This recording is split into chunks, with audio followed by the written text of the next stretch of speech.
All right, we got an equation here to start of x squared plus 100 equals 0. You've got this single x term within that equation. So let's isolate that single x term. Subtract 100 over.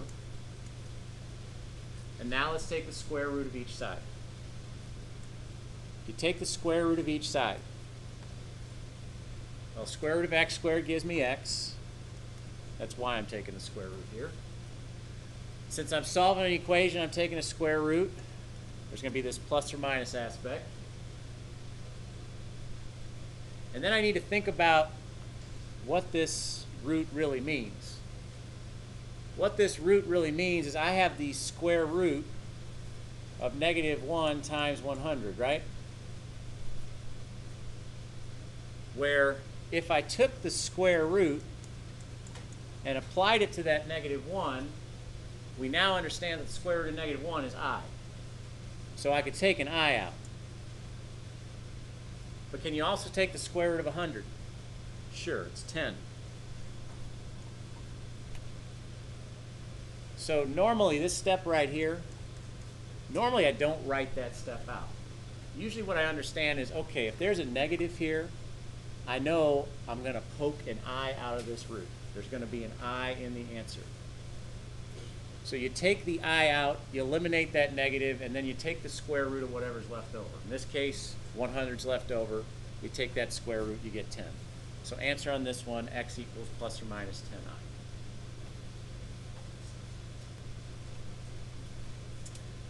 So if that makes any kind of sense on the first one, similar approach on the second one. Subtract 20 over because you have that single x term. Take the square root of each side. Square root of x squared is x. X is going to equal. Because we're taking a root, it's plus or minus. Because we're taking a root of a negative, we're going to poke the I out. And then we're going to consider the root of the value that remains, which is 20. Is the square root of 20 something we can break down further? Okay. You got 4 times 5, so take the square root of 4. Square root of 4 is 2. All right, plus or minus 2i. That'll be on the outside of the root. And then 5, that's the leftover. That stays underneath the root. That'd be my answer. At least last equation we're going to solve here. 3x squared plus 18 equals 0. If what I've done so far works, then let's continue with the same pattern. Let's slide the 18 over. And let's isolate that x squared by dividing by 3.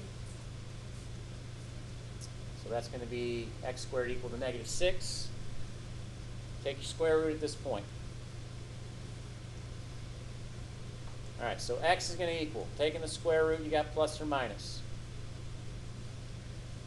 Now, if you want to do this all at once, right, you got the square root of -6. You know you're taking the square root of a negative, so you take out the I, leaving you with the square root of 6.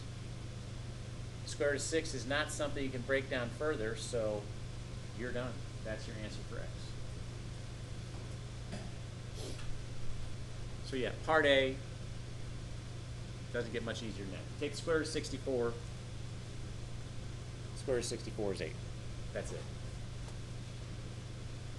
With the understanding, though, that the square root of 64 is 8, when you look at part B here, you know because there's a negative, there's going to be an I in your answer.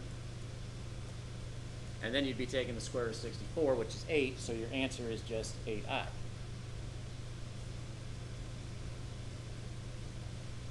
If that makes any kind of sense, when you take the square root of -144, what do you get? 12i. You got a negative, so there's an I in your answer. Take the square root of 144.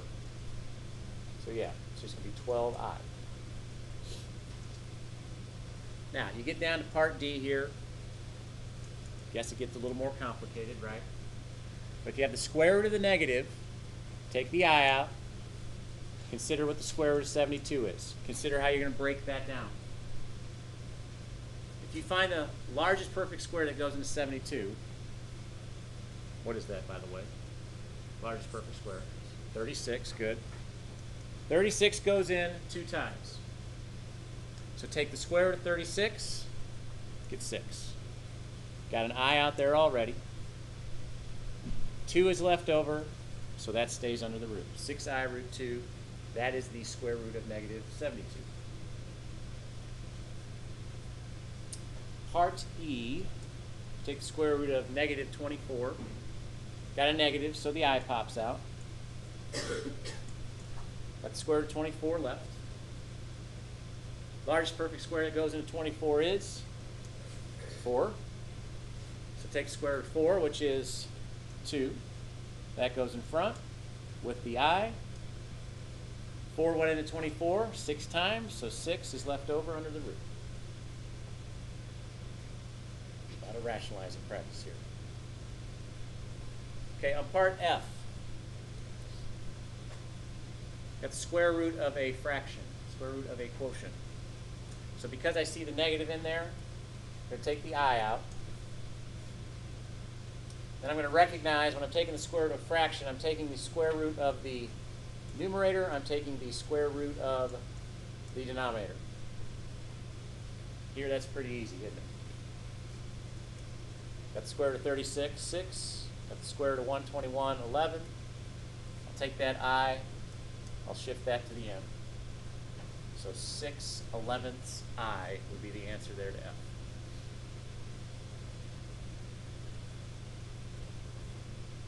All right, so in part G here, taking the square root of a negative, so I pops out. Taking the square root of a fraction, so we're taking the square root of that numerator that remains of 2 over the square root of the denominator. Taking the square root of what I can take the square root of the denominator. Can't take the square root of the numerator, that just is the square root of 2. So that's the best I can do with the fraction. Stick the I at the end and we're done.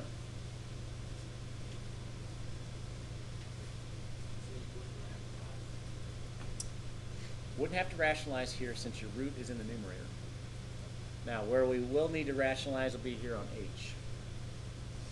If you notice what happens, I pops out, take the square root of 4 over the square root of 7. Obviously, we can take the square root of 4, so we do that. We've got the I in front still because this is not simplified. Got 2 on top over root 7. But because the root's in the denominator, take that root, multiply top and bottom by that root, and this should get us to our simplified answer, which will be a 2 root 7 over, the idea being down here, those roots are canceling out, so just 7 is left. Stick the I at the end.